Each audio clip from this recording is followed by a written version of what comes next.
Okay. It's not showing live on the Substack side yet. Yeah, it takes a minute. It takes a yeah. It takes just long enough to induce panic. Nick Nick posted, I talked to my old friend the Grim Reaper this morning, and he's just as confused as the rest of us. All right. Maybe I can go. It says you're live. Oh, I see Sushi's live. Scheduled RMBD live. Are we all on it? I just pop into your chat Okay. because I didn't see mine. Let's see. Hello, Gigi, Sylvia, Karen Johnson, Wendy R. Thank you for joining us. Sorry, we're starting a little bit late. Yeah. Well, we can go ahead while I'm looking for the live. Go ahead and get started. Yeah. Yeah, we apologize for the late start, some technical difficulties. But we would really like to extend a warm welcome to Lawrence Winterman. We're excited to have him on. I am Sushi of Mindhaven, the host, and we have Nero D as my co-host. And today we're going to talk about navigating anti-Semitism.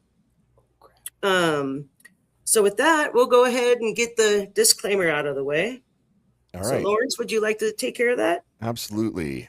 Mindhaven is a safe space for discussing mental health in lived experiences by non-professionals. If you are in crisis, call or text 988. If you are a service member or veteran, please reach out to 838255. For the LGBTQ plus community, refer to, it says the following, which got cut off, but I'm pretty sure you referenced the Trevor Project.org. Yes. Yep. Awesome. Thank you, Lawrence. So this is a special edition of Mindhaven, and today we're going to be talking about navigating anti-Semitism with Lawrence Winterman. Anyways, so Lawrence, you recently wrote some pieces, and some of them had quite a bit of engagement, like Zionist, which was, I don't know, as what's his name? Lin-Manuel, the composer for Lin-Manuel Miranda? Yeah. Yes. Hamilton. That guy said something about writing is meeting the moment as honestly as possible. Mm-hmm. And I really feel like that piece really met the moment honestly. And I wanted to ask you, did you face much backlash on that? And if you did, how did you manage that? Yeah. Well, first, thanks, Neurodi and Sushi, for having me. I'm huge fans of both of you, of course, and lucky enough to have known you for a long time through the Daily Whatever Show community, and I'm really happy to be here with you. Thank you for the invitation. Awesome. Thank you so much. Thank you for coming. Yeah. I did, honestly. I got a lot of backlash from that piece, and in some ways it didn't surprise me. I will admit up front, I think, you're both writers, and I think you've maybe had this experience before where, you're writing something or you're creating something, in your art, and like the name comes to you and you think like, oh God, I can't call it that, like that. No, that's too outrageous. And I had, a moment like that where I had written the article. I was, like 95% of the way done. And I was thinking, what do I call this? Zionist. Like the answer just came to me immediately, right? And I knew that word would be really triggering for people. And in the essay, I'm really explicit. I say, like, I don't like the word. I have never used that word to describe myself. I wouldn't ever choose to use that word. But I chose it because it is a word that has started to be applied to me and other Jewish Americans, because it seems like we're losing the nuance and the ability to have conversations that kind of carry any shades of gray. And, I put it out there and waited to see what the reaction would be. And I was sort of horrified that, like, I got some initial favorable reaction. And then, within a day or 2 days, I had people literally calling me a Zionist. I had people who were telling me that my opinion didn't matter, and that nothing that I said in the essay mattered. All that mattered was that there's a genocide going on in Gaza, and as a Jewish person, I am therefore a Zionist. And it was shocking to me, right? I'm like, did you not read the essay? I literally call it a genocide. I call it a freaking Holocaust, for God. Like, I am on the side of the progressive left, people. So yeah, I got backlash. It was really surprising. Yeah. And so later you wrote Kobitsu. I've seen it right. Yeah. The second piece is Yobitsugi, the Yobitsugi plan. Yeah, it's I mean, here's what happened. I put the Zionist essay out there. I got all this engagement, some of it positive, a lot of it negative, and it, obviously was really sticking with me and making me think. And here's a confession. I think that I have like this Cassandra thing, right? I think often I can see the worst case scenario, and I tell people about the worst case scenario because for me, talking about the worst case scenario is a way of helping to make sure the worst case scenario doesn't happen. And but I think I don't think I really made many mistakes with that article, either publishing it or writing it or naming it what I named it. But I think maybe a thing that I didn't do is I normally end on optimism, and I didn't. And so it became really important to me to think about, is there any optimism right now? Is there any hope in the Middle East? And as soon as I started doing research on that, I found this plan called the Holy Land Confederacy that is a real plan, and or confederation. Confederacy has other meanings. But it's a real plan made by a real Israeli peace negotiator and a real Palestinian peace negotiator. And the more I read it, the more I was like, oh my gosh, this is like that old Japanese art of kintsugi, where when something breaks or cracks, you join it back together into wholeness, but you make the cracks gold. So you're taking something that's broken and you're healing it, and you're making it more beautiful and more valuable because it has been fixed. And there's a piece of kintsugi in the tradition called yobitsugi, which is if you've got two broken bowls and you don't have all the pieces for either one, you make a new bowl out of the pieces that you do have. And I saw that in my head as like the perfect metaphor for this peace plan. And so like the second article just sort of tumbled out of me, because I had to write it, and it felt one of those like inspired moments. So yeah, I wrote a second article that was the Yobitsugi plan that describes this peace plan. And then I wrote a third article that is a piece of speculative fiction. It's science fiction. It's set at some point in the future. It's in a united Jerusalem where they've implemented this plan and people are living in peace. And that, I needed that for me to have a piece of hope to hold on to, Sure. Yeah, so that was really therapeutic for you? It really was. Look, I'm a weirdo. Science fiction is therapeutic for me, right? Like That's great stuff. I need to see. I've said this to Dana before. I don't know if I've said it out loud on the show, so maybe I'm sharing it here publicly for the first time. But science fiction for me is, I feel like part of the purpose of it is to see the worst case scenario as a warning, right? Like The Handmaid's Tale, like Margaret Atwood's amazing classic, The Handmaid's Tale, which is coming true. Or like the scenario that I wrote for this peace plan, or as like an exemplar of hope. And so that's what science fiction has always been for me. That's where I get my hope and my drive from. And so kind of after writing the first two pieces, I was like, I have to write a speculative fiction piece that inhabits this world, because I don't feel like people can.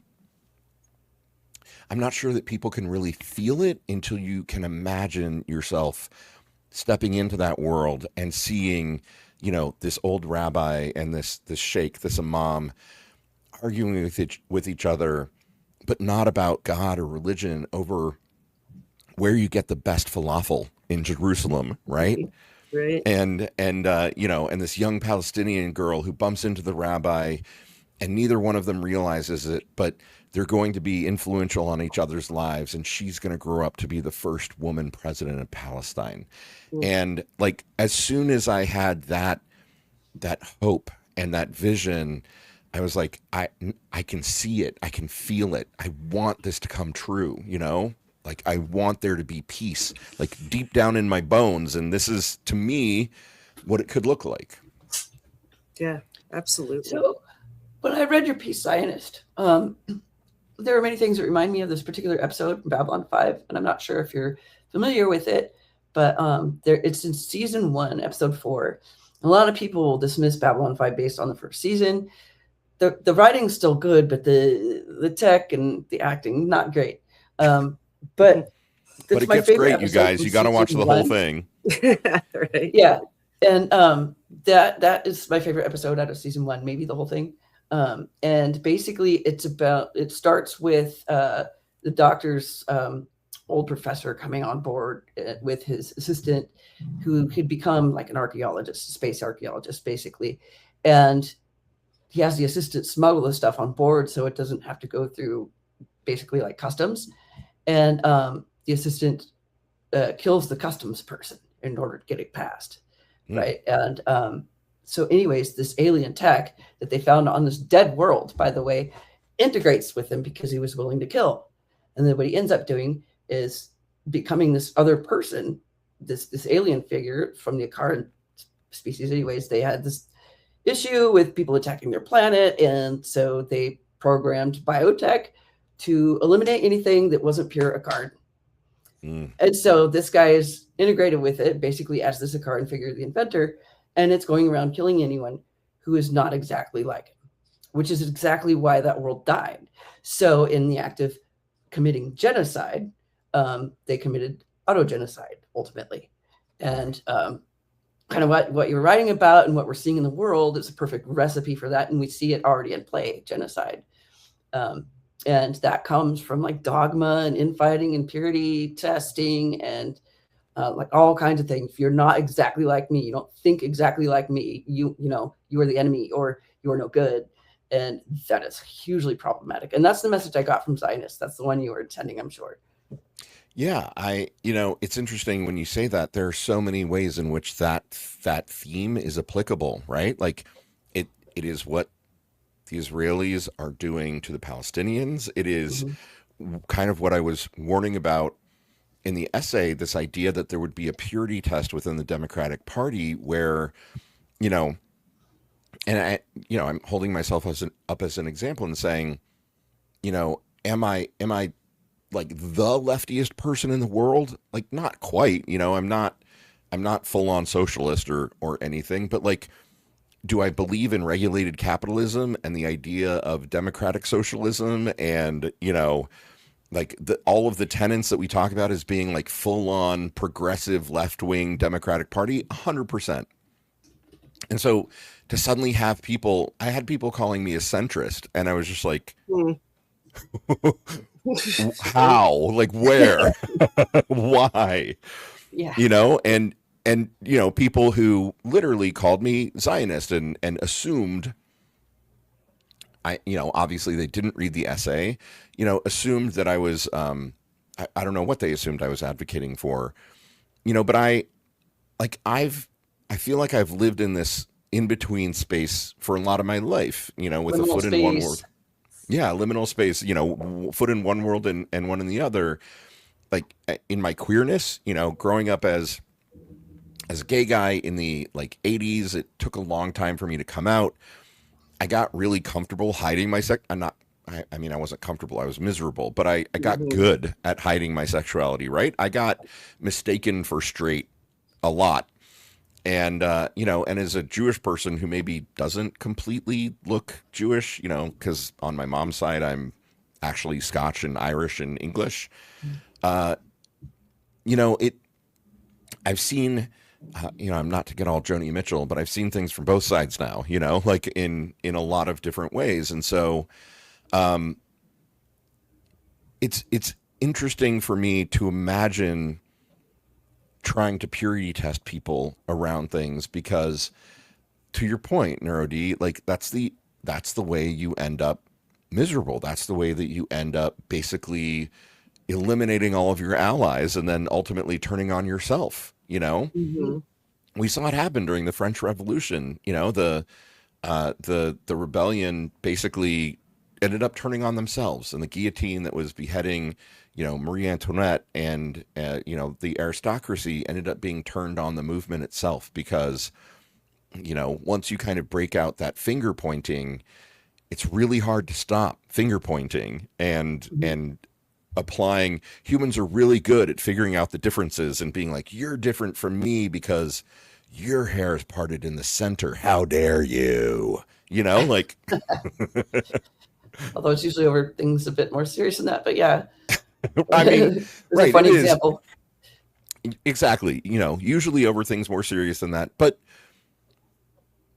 if we are debating the meaning of a word, like if like that is part of what kind of boggled my mind was that we were, I said like, hey, we can't divide ourselves. We can't let something like, a word or the meaning of this word be the thing that divides us. And then lo and behold, it started happening. Yeah. So when we had to reboot, I lost my entire notes. So I'm kind of going from memory on that. So we were talking about your. Oh, did you want to say more about your speculative fiction, or do you want to take questions from the audience? I mean, I don't know. I don't know what else I would say about the speculative fiction. I made really sure to like point out that it was speculative fiction. I did. Yeah. I know it could be a little weird to go from like serious essay to something that is fiction and a little bit lighter in tone. But yeah, for me, that's just kind of the way that I process. I'm thinking about these hinge moments that we're living through, and I think we're in this weird moment in time, right, where it's almost nothing but hinge moments. Like never before in the history of the world have there been so many big things coming to a head all at once, and everything is sort of changing around us, and so the speculative fiction really helps me just kind of ground my ideas into, well, what would happen? Like if we take this to extreme, what would happen? And in the case of yeah. How like in the face of anti-Semitism and whatnot, like how is that affecting you, and how are you managed to like process that and basically move forward, get sleep? Yeah, it's interesting, right? I think a lot of people know I'm living in Indiana, and I moved here, about 2 years ago from the West Coast so that I could be closer to my family, and so I'm already going through a culture shock, right? Because I'm in the Midwest, like it's blood red here, and I'd spent the last 30 plus years on the West Coast in very liberal cities like Seattle and LA, and so I'm already feeling like a fish out of water because I'm this gay Jewish middle-aged dude in Fort Wayne, Indiana, and not finding my community, right? And then to take this thing, like I want to be really clear about something. If we look at the data of what Gen Z and Gen Alpha believe, right? And we know that when people are going through kind of that time in their lives between puberty and their early to mid 20s, a lot of your worldview gets built during that time, and a lot of it gets really locked in. And we know from data that Gen Z and millennials are 5 times more likely to be anti-Semitic and that's not 5%. That's 5 times more likely to be anti-Semitic than 500%. millennials or Gen X. So there's a really concerning, and I was just talking about kind of thinking, spinning things forward and imagining sort of the fictional future, right? Well, imagine what it's going to be like when Gen Z and Gen Alpha are in control. And I mean, thanks, Stuart, 5 times higher incidence. I should be precise, and I should actually find the exact numbers. Yeah, that's kind of important. It is important. It is important. But, imagine we already are seeing something that was unthinkable even just 5 years ago, right? And I want people to give me a moment to say this. I'm not saying that I want Israel to be funded, all their weapon systems funded. But 5 years ago, it was unthinkable that a Democrat or a Republican would object to renewing the annual military budget that we give to Israel. Mm-hmm. Now, I don't think it's right that we give all of that money. And for a very, very long time, I've been kind of yelling into the wind that we should hold that money hostage to make Israel do what we want. Like for my entire life, I've been pretending like, oh, well, Israel might not like it. I'm kind of like, but aren't we much bigger than them? And also, aren't we giving them billions of dollars in funding? Couldn't we tell them you don't get your money if, you don't try to make nice? Mm-hmm.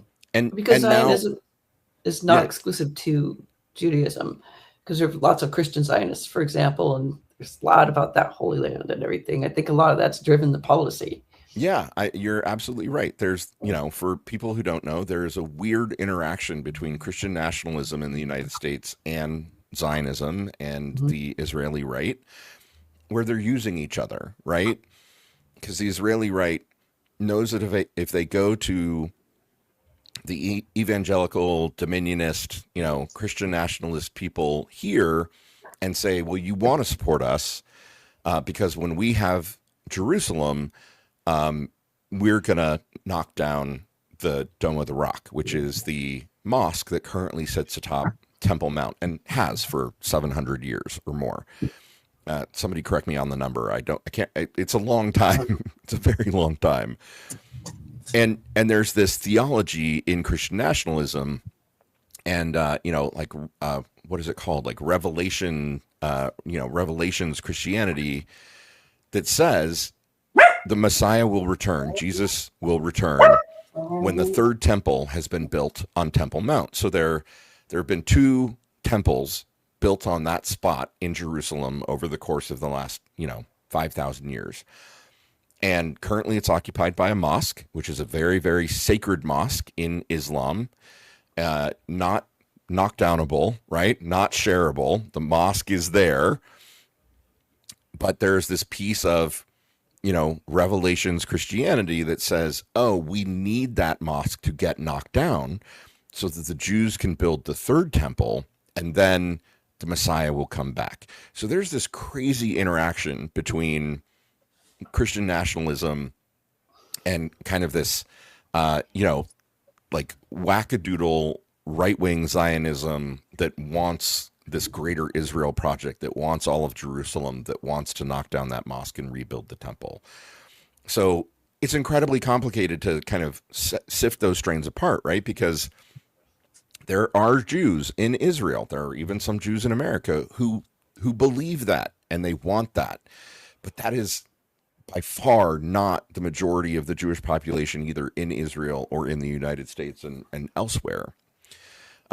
So, it's hard sometimes to pull those threads apart and try to understand what's motivating people, right? Benjamin Netanyahu is a war criminal. He belongs in The Hague. His entire cabinet belongs in The Hague with him. He is a monster. I've hated him since the moment I saw his face on cable news right after Yitzhak Rabin was assassinated back in 1995. And he is, like Trump, on the verge of going to jail on corruption charges if he gets kicked out of office. Mhm. And there is about to be another election in Israel in October, and he is doing everything that he can to win again, right? So that he Mhm. doesn't have to face the consequences. So, it's one of those situations that the more you try to pull the pieces apart, and the more you try to understand the nuance of it, the more I think most people's reaction is just to kind of throw up your hands and be like, this is not just freaking hard. This is impossible. How do you pull all these pieces apart and satisfy everyone? I'm not sure I answered your question, actually. That's okay. That's all right. Because I lost my notes when we rebooted. I don't remember what I was going to ask. But we could move to audience questions, possibly. Sure. No hate, anybody. I will kick you out, or Sushi will. Or Yep.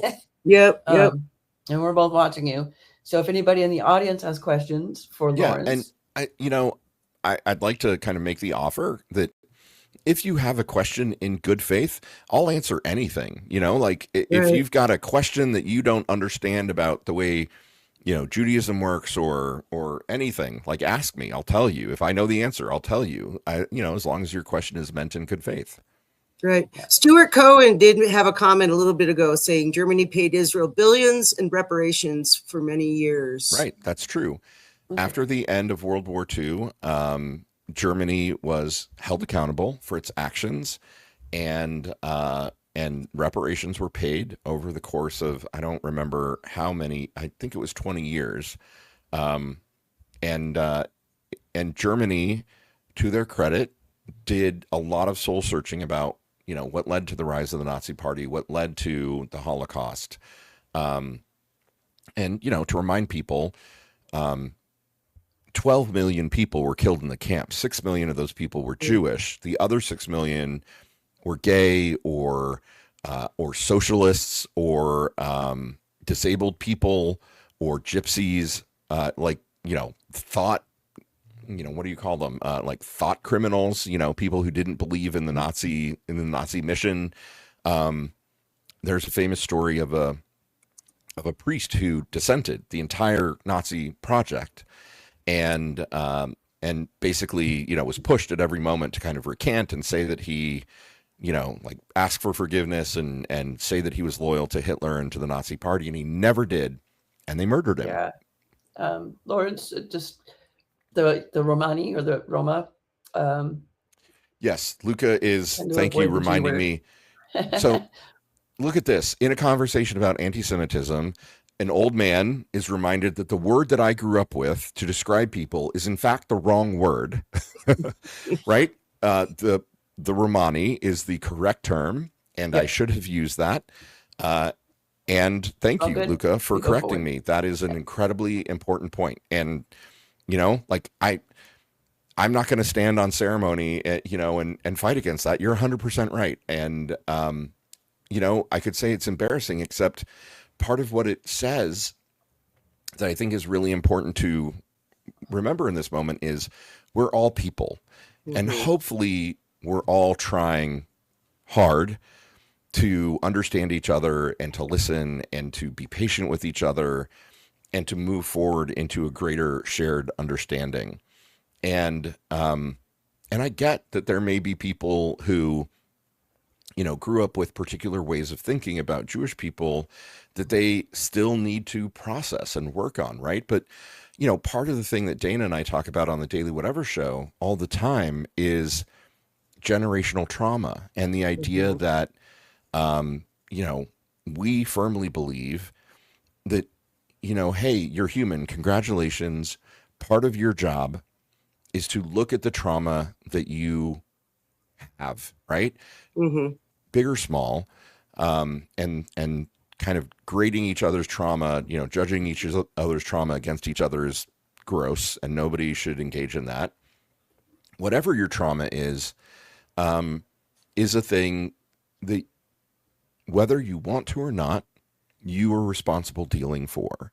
And I firmly believe the one thing you are not supposed to do is you're not supposed to pass that trauma on to other people, right? And that applies people person to person. I think it applies, group to group. I'm going to say something that may get me in trouble with a lot of my Jewish friends, but part of my horror in, last year, when I wrote my piece on, naming Gaza a genocide and then going further and naming it a Holocaust, is I was looking around at American Jews and I was like, what the fuck is wrong with you guys? Why is nobody saying anything? How do we not see that this is generational? This is, the fact that people tried to genocide us in World War II is not an excuse. It doesn't give you a free pass to do one. Mm-hmm. Like, you are manifestly not learning the golden rule, as I think of it, which is that you do not pass your trauma on to other people. And right, yeah, Lana, I love that comment. The worst thing you've been through is the worst thing you've ever been through. Don't compare it to anything else. That's exactly right. Yeah, precisely. Yeah. So we're getting to what? Oh, we've got about 15 minutes left ish. Yeah. So what were we gonna do? Well, we're still doing audience questions. Darvid has a comment. So Darvid says, "What about generational trauma? Our First Nations people are still suffering from residential schools here in Canada." Absolutely. And Darvid, you would know better than me what Canada has or has not done to address and resolve that trauma. But I mean, I'm talking from the American perspective. We have generational trauma, with the Black community in the United States, because there's never seriously been an attempt to address reparations for, millions of people being held in enslavement. We've never seriously tried to address reparations for the Native community here in the United States. Like, there are estimates somewhere between 10 and 60 million people were slaughtered in the conquest of this continent for the manifest destiny of the United States. And I think there have been tiny gestures around the margins, right? But there's never been any true effort to understand, to have a Truth and Reconciliation Commission, to have a reparations project. And I know that there are millions of people who would tell me that that is a crazy left-wing idea, and I don't fucking care. I still think we need to do it. I think we need to do it for the Black community. I think we need to do it for the Native American community. I think we need to look at, not just the way Japanese internment occurred, but the way that Asian immigrants across the board were treated in this country, the way that Latino people are still treated in this country. Like, why can't we fucking own it? Right. Why can't we? Yeah. Trauma is generational harm. Because it's like that, after slavery was ended, but not ended because of the prison slavery. But after the Civil War, the KKK started up fucking immediately. And then you had Jim Crow laws, and then you had redlining and all that stuff. This is all perpetuated by them, because partly we didn't hold them accountable when we should have. But yeah, generational harm, generational trauma, just sort of inextricable. Yeah. Say, so Nerdy, say who the them was in that statement. You said it was perpetuated by them and KKK. Oh yeah. And then anybody who like enables it and is denial about it, or people who are just so afraid of being labeled racist and don't want to like question themselves. One thing that was really jarring for me was I had a Black professor who told us to read the Knights Party platform. And he thought it was funny as hell. This is back in the aughts, right? This is while Obama was still in office. And I was like, why the hell would you want to read that garbage? And he said, because for him, it was comedy gold because he couldn't take it seriously. But then when I went and read it and saw some of my own assumptions up there, I was like, oh, fuck, no. Why is this there? I have to think about that. And it really pushed me like farther into like anti-racism and like thinking a lot more about assumptions, which eventually led to me being less fragile eventually when people challenged me. Yeah. Now I'm like, I don't like anti-Semitism and I don't like this Islamophobia or whatever you want to call it. I don't like what's happening over there because it's a genocide happening and it shouldn't happen anywhere. But I also believe that there are still innocent people within the borders of Israel. I mean, if nothing else, children. Mhm. And saying something like wiping out a whole nation is just utterly disturbing to me. We didn't wipe out Germany. No. We fought with them for what, handful of years, a couple times. Yeah. But we didn't wipe them out. Yeah. There's a really interesting concept in there, Neurody, that I think you touched on, which is part of the, world order, I guess, that got created after World War II with the United Nations was this concept that that there are four unique entities when you're talking about peoples and a nation, right? There's the leader, like the leadership can be corrupt and evil and bad. Mhm.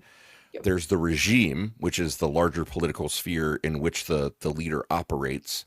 There's the I was gonna hold up my third and I was like, oh no, that's flipping off the camera. There's the people, right? The people separate from the leader and the regime, and there's the land.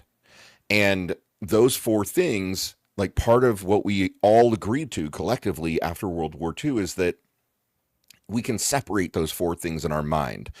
The people can be led by a corrupt regime and an evil leader, and the proper course of action then is to put the leader and the regime on trial, right? And to allow the people to heal from the harm of being led by bad people and to pursue more democratic ways. And that the punishment for that isn't, taking their land away or something like that. And I'm going to say that, and if anyone is eagle-eyed out here and knows their history, they're going to say, but what about Prussia? It's the only example.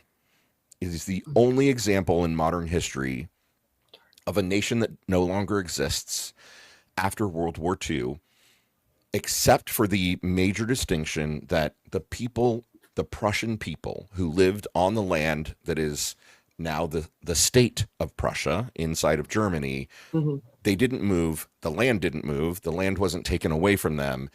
It's just that Prussia became a subsidiary piece of Germany, right? Mhm. And so, I just think that we need to think about,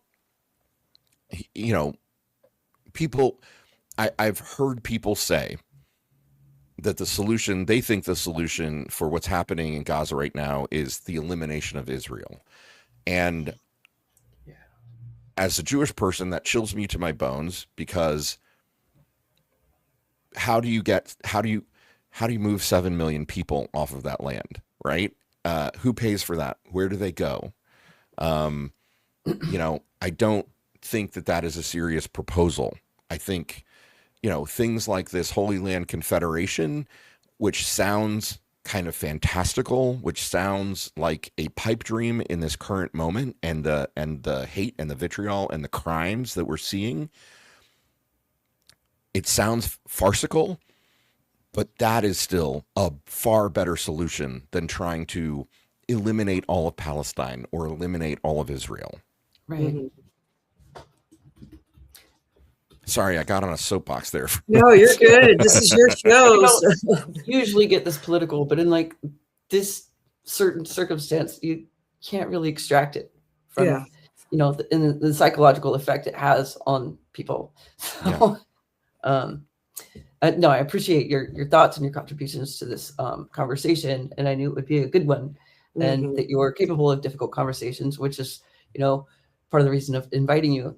And we are getting close to the top of the hour, and we still have to do our plugs and our moment of joy. Yeah. Let's do So, that. which do you want to do the plugs first, and the moment of joy? Like, it doesn't matter. Oh, it's up to you. Let's do the moment of joy, and then we'll do our end out with the plugs. Okay.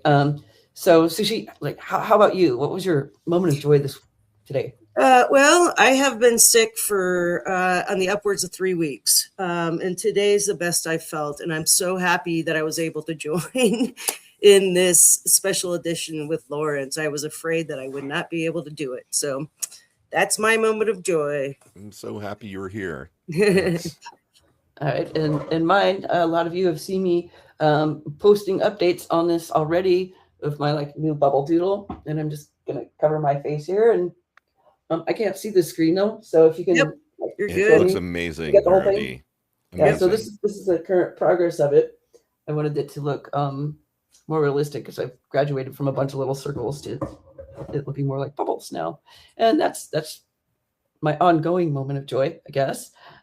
So, how about you, Lawrence? Okay, this is gonna be a silly one, but I think people know that I've got two cats.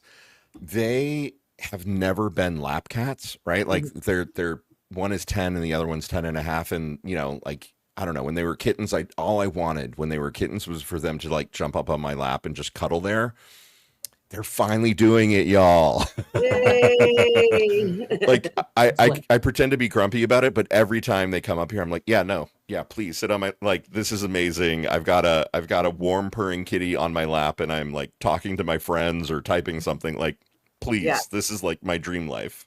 nice, nice. That's so amazing. All right, All well, right. we'll end the show with our plugs. Go ahead, Lawrence, and sell yourself. Yeah, I'm Lawrence Winterman. I think a lot of people know me from the Daily Whatever show, where I'm a co-host with Dana Dubois. We're on our summer break, but we're still doing Fucked Up Fridays. We had a show today. We've got another show next Friday. Please come join us. I'm the COO at Blue Ant Media, and I also write under my own name here on Substack at lwinter.substack.com. I just started an essay series today called Rewiring the Republic. I would love it if you would check it out. It is it's going to be like 14 or 15 essays of the things that we need to do to save American democracy. And I'm trying to do this ambitious thing where I'm starting easy and then going big, right? So I'm going to start with the things that I think we could do tomorrow if we won back Congress, and working all the way up to the big gnarly things like what if we had a second constitutional convention kind of thing. Right. So it should be really interesting. I've gotten some good responses already, so please come join and read that. All right. Lawrence. Awesome. And I guess we might as well plug ourselves, Sushi. Yeah. Yeah. So I'm Sushi. I am the host of Mind Haven. Started this up in January. Anyway, I can be found at Sushi Philiac on the Substacks and on YouTube. We like to do weekly shows surrounding mental health, any topics. So if any of you are interested in coming on, we go live every Sunday, 5:30 Mountain Standard Time. That's my time. So that would be 4:30 Pacific, 7:30 Eastern. So yeah, we'd love to have you on if you want to talk about anything surrounding mental health. And yeah, you could DM either myself or Sushi. Then we plan to do some more special editions. Our next coming one is we got to find someone, but it's going to be like on Islamophobia, like the other side of this the topic. And I'm narrowed over to Hodgepodge. I have all kinds of socials. I don't do Meta. I did start Facebook, but I'm just not going to mess with it. So you can see me here on Substack, or I have a YouTube channel. I have Twitch. I've got Blue Sky that I'm hardly ever on Blue Sky. And I'm actually almost never on Twitch. I'm trying to change that. I just started a Ko-Fi, and I don't know the direction I'm going with that just yet. But yeah, I'm pretty easy to find if you just like Google Nerd over to Hodgepodge.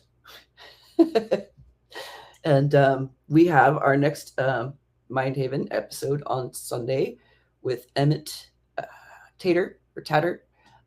He is a survivor of being in prison for quite a long time, and he'll be talking about his experience. Part of it being in prison, but more like after the fact, and the mental anguish and aftermath that he had to deal with, and how he rebuilt his life. And he's an author, so we'll be welcoming him this Sunday, and I hope to see you there. And I really thank everyone for attending. Sushi, we have 89 people in the chats. It's like the most we've had. Thank you for having me, you two. Yeah. This was so Yeah. great. Yeah, thank you. It was so awesome. And hope to have Lawrence back again sometime, maybe with Dana. Anytime. Yeah, we'd love to have Yeah. Dana on. Yeah. Yeah. And wish you all a wonderful evening. And thanks And a again. more wonderful weekend. Love. Ciao. Yeah. Ciao. Bye-bye. Okay. I got to flip over to the Chrome side now. Stage for debrief. Woo-hoo. We're almost there. So this is 5, 4, 3, 2, 1. And we're done.